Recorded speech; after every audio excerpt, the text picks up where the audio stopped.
लेकिन उससे पहले दोस्तों, अगर आपने हमारे चैनल को अभी तक सब्सक्राइब और इस वीडियो को लाइक नहीं किया है तो इस वीडियो को लाइक करके इस चैनल को सब्सक्राइब जरूर कर लें और साथ ही नोटिफिकेशन वाला बेल आइकन भी दबा दें।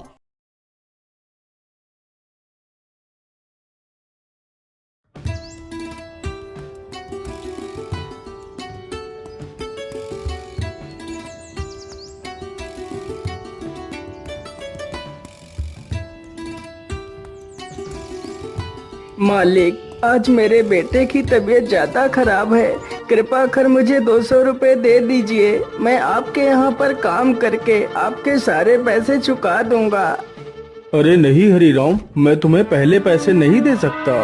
यदि पहले पैसे चाहिए तो तुम्हें मेरे पास कुछ गिरवी रखना पड़ेगा।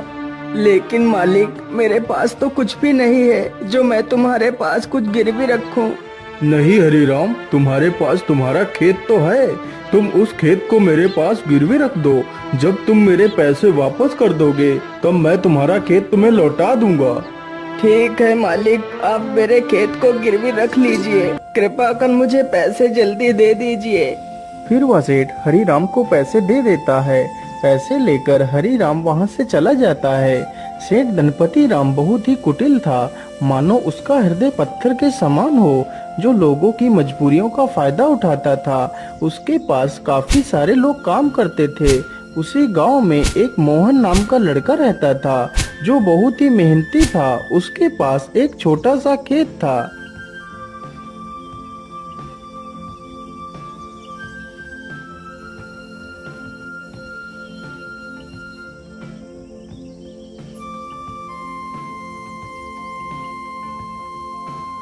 अरे मोहन बेटा, जरा पानी वानी तो पी लो। तुम तो कितनी मेहनत करते हो।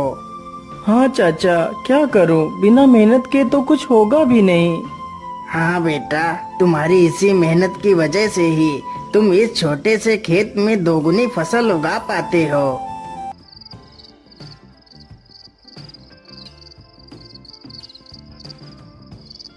मोहन अपने बूढ़े माता पिता के साथ ही रहता था। मोहन के पिता की तबीयत हमेशा खराब ही रहती थी।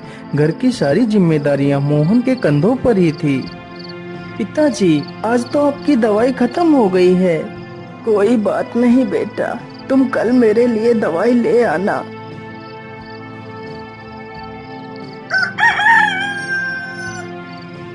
मोहन सुबह उठकर अपने पिता के लिए दवाइयां ले आता है। माँ, मैं पिताजी के लिए दवाई ले आया हूँ। आप पिताजी को दवाइयाँ समय से खिला देना। हाँ हाँ बेटा, मैं तुम्हारे पिता को दवाइयाँ खिला दूंगी। माँ, आज तो मौसम कितना अच्छा है। मैं आज ही खेत में बीज बो देता हूँ।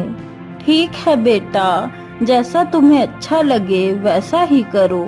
मोहन तुरंत ही अपने बैलों को लेकर खेत की तरफ निकल पड़ता है।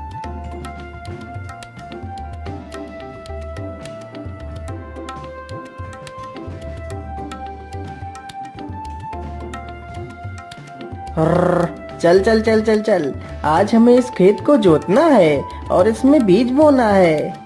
मोहन कुछ ही देर में सारा खेत जोत देता है और बीज बो देता है।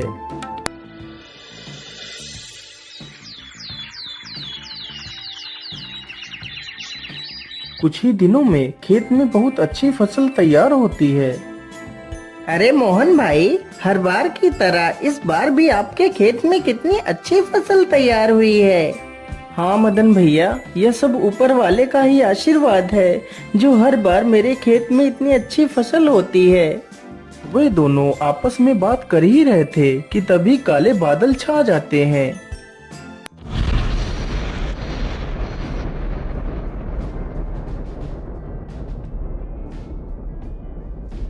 अरे मोहन भाई, यह अचानक से काले बादल कहाँ से आ गए? मुझे लगता है आज तो कितनी जोर का तूफान आने वाला है। चलो जल्दी से घर चलते हैं। अरे मदन भाई, ठीक ठीक बोलो। यदि तूफान आ गया तो हमारी सारी फसलें बर्बाद हो जाएंगी। वे दोनों इतनी बात कर ही रहे थे कि तभी जोर जोर से हवाएं चलने लगती हैं और हवाओं के साथ जोर की बारिश आ जाती है। अरे ये क्या हो गया? ये तो बहुत जोर की बारिश आ गई। अरे मोहन भाई, यहाँ से जल्दी चलो, नहीं तो हम लोग भीग जाएंगे। दोनों जल्दी से एक बड़े से पेड़ के नीचे जाकर खड़े हो जाते हैं। मदन भाई, यदि ऐसे ही बारिश होती रही तो हमारी सारी फसलें बर्बाद हो जाएंगी। कुछ ही देर में बारिश के साथ साथ ओले भी गिरने लगते हैं। देखते ही देखते कुछ देर में ही सारी फसलें बर्बाद हो जाती हैं। हाय हाय, ये क्या हो गया? हे ऊपर वाले, ये तूने क्या कर दिया? अब तो सारी फसलें बर्बाद हो चुकी हैं। अब मैं क्या खाऊंगा और अपने बूढ़े माता पिता को क्या खिलाऊंगा?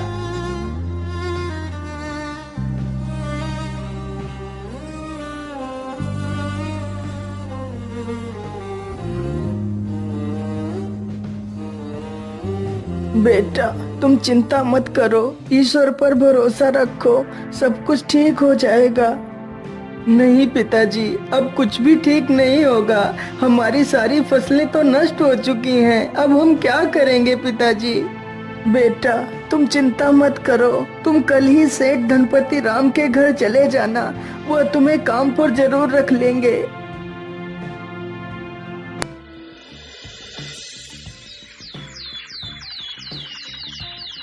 अगले ही दिन मोहन सेठ धनपति राम के पास जाता है।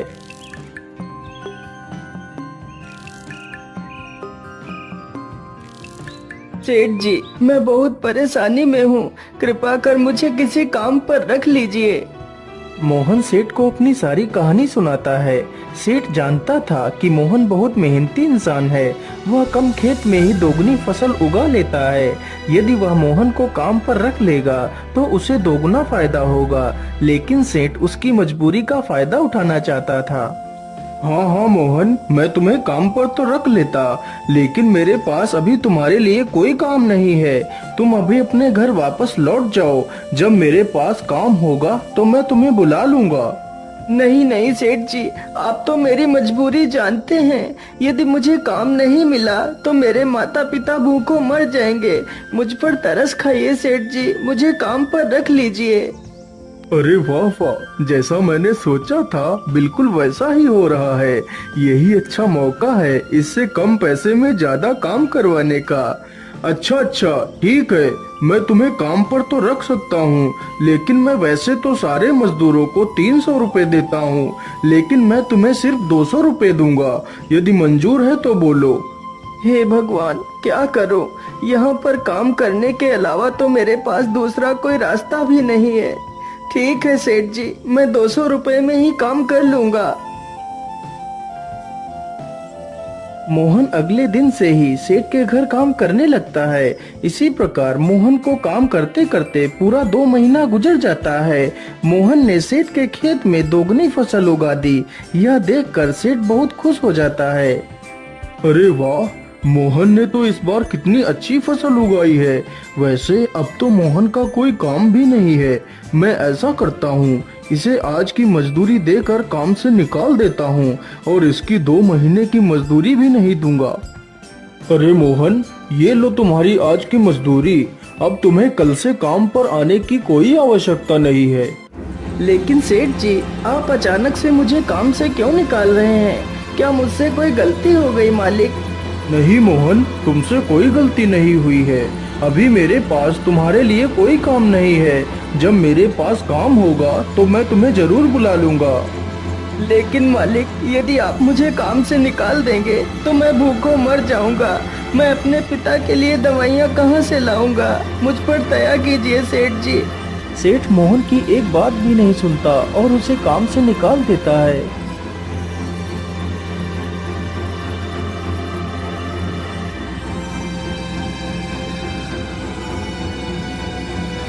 अरे बेटा, आज तुम खाली हाथ ही आए हो। आज तुम घर का राशन तो लाए ही नहीं। माँ, मुझे माफ कर दीजिए। अब मैं आपके लिए कुछ भी नहीं कर सकता।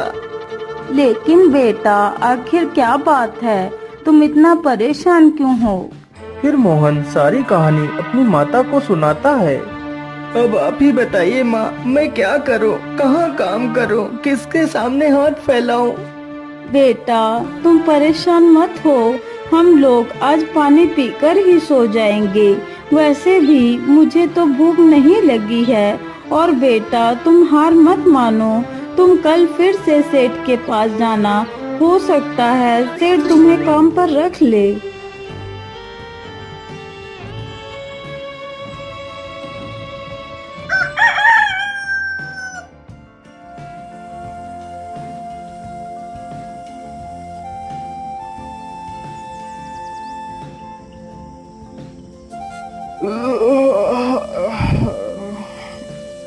अरे सेठानी जी, आप मेरे लिए नाश्ता तैयार रखना, मैं जरा खेतों की तरफ से घूम कर आता हूँ। ठीक है, आप आराम से जाइए, तब तक मैं आपके लिए नाश्ता तैयार कर दूंगी। इतना सुनकर सेठ वहाँ से चल पड़ता है। तभी देखता है कि मोहन उसके घर के बाहर ही खड़ा है। अरे मोहन, तू इतनी सुबह सुबह यहाँ क्या कर रहा है? मालिक, मैं आपके पास ही आया था। यदि मुझसे कोई भूल हो गई हो तो उसे क्षमा कर दीजिए मालिक, लेकिन मुझे काम पर रख लीजिए। अरे मोहन, तू तो कितना बेशर्म है। मैंने तुझे कितनी बार मना किया है कि मेरे पास कोई काम नहीं है, फिर भी तू मेरे पास चला आता है। क्या तेरे अंदर कोई शर्म लिहाज नहीं है? मालिक, मुझे शर्म तो आती है, लेकिन जब मैं अपने बूढ़े माता पिता को पानी पीकर सोता हुआ देखता हूँ तो मुझे यह अपमान कुछ भी नहीं लगता। लेकिन मैं तुझे कोई काम नहीं दे सकता, चल भाग यहाँ से। इसी प्रकार कई दिन गुजर जाते हैं। सेठ मोहन को भला बुरा कहकर भगा देता है, लेकिन सुबह होते ही मोहन फिर से काम मांगने के लिए सेठ के घर पहुँच जाता है।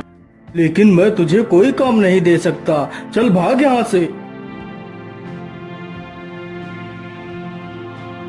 हे भगवान, मैं तो इस मोहन के बच्चे से परेशान हो गया हूँ, लेकिन यह तो सुधरने का नाम ही नहीं ले रहा। मैं ऐसा करता हूँ, कल सुबह होने से पहले मैं यहाँ से कुछ दिनों के लिए अपने रिश्तेदार के घर चला जाता हूँ, तभी मैं इस मोहन से अपना पीछा छुड़ा पाऊंगा। सुबह होने से पहले सेठ और उसकी पत्नी बैलगाड़ी में बैठकर वहाँ से चले जाते हैं।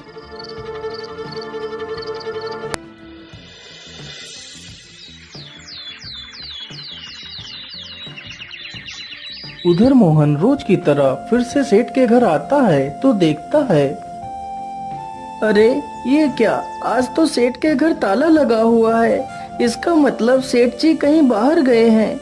मैं ऐसा करता हूँ, यहीं पेड़ के नीचे बैठकर सेठ जी का इंतजार करता हूँ। इतना सोचकर मोहन पेड़ के नीचे बैठ जाता है और सो जाता है। तभी कुछ चोर सेठ के घर के पास आते हैं।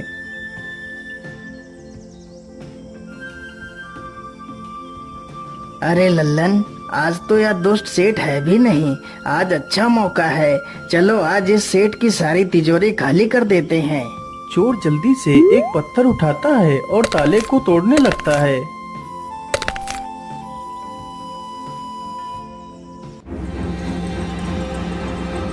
अरे ये शोर कैसा? ये कौन है? मुझे लगता है ये तो कोई चोर है। अरे रुक जाओ, तुम लोग ये क्या कर रहे हो? तुम सेठ के घर का ताला क्यों तोड़ रहे हो? अरे बेवकूफ, तुझे दिखाई नहीं देता? हम लोग चोर हैं और यह ताला हम लोग चोरी करने के लिए ही तोड़ रहे हैं। चल भाग जा यहाँ से। अरे नहीं नहीं, मेरे रहते हुए मैं तुम लोगों को चोरी नहीं करने दूंगा। अच्छा, तो तू हमें चोरी करने से रोकेगा? रुक, हम तुझे अभी मजा चखाते हैं। इतना कहकर सारे चोर बेचारे मोहन पर टूट पड़ते हैं। चोर चोर, कोई मुझे बचाओ, नहीं तो मुझे यह चोर मार डालेंगे। मोहन की ये आवाज सुनकर गांव के कई लोग वहां पर आ जाते हैं। तभी वह सारे चोर वहां से भाग जाते हैं, लेकिन बेचारा मोहन काफी ज्यादा घायल हो जाता है।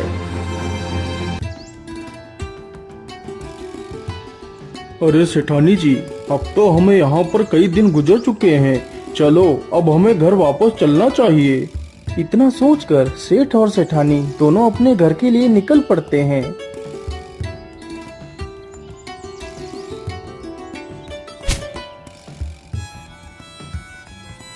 अरे वाह, जैसा मैंने सोचा था बिल्कुल वैसा ही हुआ। अब तो मोहन से मेरा पीछा छूट गया। लेकिन ऐसा कैसे हो सकता है? मोहन आज भी नहीं आया। मोहन इतनी जल्दी हार मानने वालों में से नहीं है। फिर वह आया क्यों नहीं? कहीं वह किसी मुसीबत में तो नहीं पड़ गया? चलो चलकर देखता हूँ। इतना सोचकर सेठ गांव की तरफ निकल जाता है। अरे मदन भाई, मोहन कहीं दिखाई नहीं दे रहा, वो कहाँ गया है? अरे सेठ जी, मैं तुम्हें क्या बताऊं, आप तो बर्बाद होने से बाल बाल बच गए। क्या मतलब? मैं कुछ समझा नहीं, तुम क्या कहना चाहते हो? फिर मदन सारी कहानी सेठ को सुनाता है। ये सुनकर सेठ के पैरों तले जमीन खिसक जाती है। सेठ जी, मोहन बहुत नेक दिल इंसान है, उसने आज तक किसी का बुरा नहीं किया है, कृपा कर आप उसे अपने पास रख लीजिए। नहीं मदन, मुझसे बहुत बड़ी गलती हो गई है, मुझे जल्दी से मोहन के घर ले चलो। सेठ जैसे ही मोहन के घर पहुंचता है तो देखता है मोहन घायल अवस्था में चारपाई पर पड़ा है। मोहन, मुझे माफ कर दो, मैंने तुम्हें बहुत तकलीफ दी। जिस इंसान को मुझे अपने गले लगाना चाहिए था, मैंने उसे ही तकलीफ दी। हो सके तो मुझे माफ कर देना मोहन। नहीं सेठ जी, आप माफी क्यों मांग रहे हैं? ये तो मेरा फर्ज था। मोहन, तुम कल से मेरे पास आ जाना, मैं तुम्हें अपना विशेष अधिकारी बनाऊंगा। फिर सेठ तुरंत ही मोहन की माँ को 500 रुपए दे देता है और अगले ही दिन से सेठ मोहन को अपना विशेष अधिकारी बना लेता है।